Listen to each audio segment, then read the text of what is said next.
Eksodo Kapitulo 7. Ang sugo sa Ginoo kang Moises ag kang Aaron. Ang Ginoo miingon kang Moises, himuon ko ikaw nga sama sa Dios sa atubangan sa hari sa Ehipto og ang imong igsuon nga si Aaron maoy musulti kanya ingon nga imong propeta. Sultihi si Aaron sa tanan nga gisugo ko kanimo ug siya'y musulti sa hari nga tugotan niya ang mga Israelita pagbiya sa iyang nasod. Apan pagayon ko ang kasing-kasing sa hari ug bisan pag maghimo ako daghang milagro ug mga kahibulong ang butang, apat dili siya mamatikan nimo. Unya pahamtangan kog bugat nga silot ang Ehipto ug ako'y mangulo sa akong kasundaluhan, ang akong katawan nga mga tribo sa Israel aron pagbiya sa Ehipto. Inigbakyaw ko sa akong kamot batok kanila. Masayran sa mga Ehiptohanon nga ako ang Ginoo ug dadon ko ang mga Israelita gawas sa ilang nasod. Gituman ni Moises ug ni Aaron ang gisugo sa Ginoo kanila.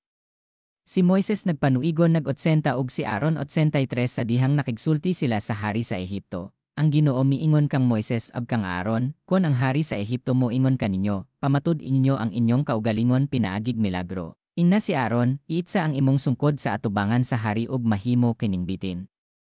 Unya miadto sa hari si Moises ug si Aaron ug gituman nila ang gisugo sa Ginoo.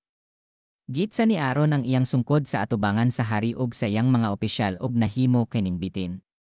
Unya gipatawag sa hari ang iyang mga tawong maalamon ug ang mga salamangkero ug pinaagi sa ilang mga salamangka gihimo, usab nila ang gihimo ni Aaron. Giitsa nila sa yuta ang ilang mga sungkod ug nahimo usab kining mga bitin. Apan ang ilang mga sungkod gitukob sa sungkod ni Aaron.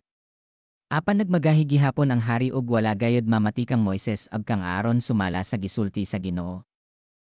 Nihapak sa Ehipto ang mga katalagman, ang dugo, unya ang Ginoo miingon kang Moises, nagmagahi pag-ayo ang hari ug dili niya palakton ang mga tawo. Adto siya sa pagkabuntag inig-adto niya sa suba sa Nilo ug paabota siya sa daplin sa suba. Dad-a ang sungkod niya na himong bitin ug inna siya, ang Ginoo, ang Dios sa mga Hebreo, nagpadala kanako nganhi kanimo aron pagsulti kanimo nga palakton nimo ang iyang katawan aron simbahon nila siya didto sa kamingawan. Apan hangtod karon wala ka mamati. Ang Ginoo nag-ingon niya pailhon kanya nga siya mao ang Ginoo pinaagi sa iyang pagabuhaton. Pinaagi ni ining sungkod bunalan ko ang tubig sa suba ug mahimo kining dugo. Mga matay ang mga isda ug mabaho ang suba ug ang mga Ehiptohanon dili na makainom sa maong tubig. Ang Ginoo miingon kang Moises, inna si Aaron, iisa ang imong sungkod ibabaw sa mga tubig sa Ehipto, sa mga suba, sa mga kanal ug sa mga limaw. Ang tubig mahimong dugo ug malukop sa dugo ang tibuok Ehipto bisan pa ang mga sudlanan nga hinimog kahoy ug ang mga sudlanan nga hinimog bato. Gituman ni Moises ug ni Aaron ang gisugo sa Ginoo kanila. Sa atubangan sa hari ug sa iyang mga opisyal giisa niya ang sungkod ug gibunalan niya ang tubig sa suba sa Nilo ug ang tubig niini nahimo kining dugo. Nangamatay ang mga isda ug nabaho pag-ayo ang suba ug ang mga Ehiptohanon dili na makainom sa tubig sa suba. Nalukot sa dugo ang tibuok Ehipto. Unya gihimo usab kini sa mga salamangkero sa Ehipto pinaagi sa ilang mga salamangka ug ang hari wala gayud matarog sa iyang baruganan.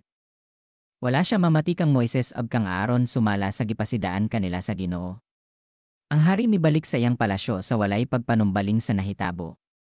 Nagkalot ang tanang Ehiptohanon sa daplin sa suba aron makakuha sila tubig nga ilang mainom kay dili naman sila makainom sa tubig sa suba. Milabay ang 7 ka adlaw human hampaka sa Ginoo ang suba.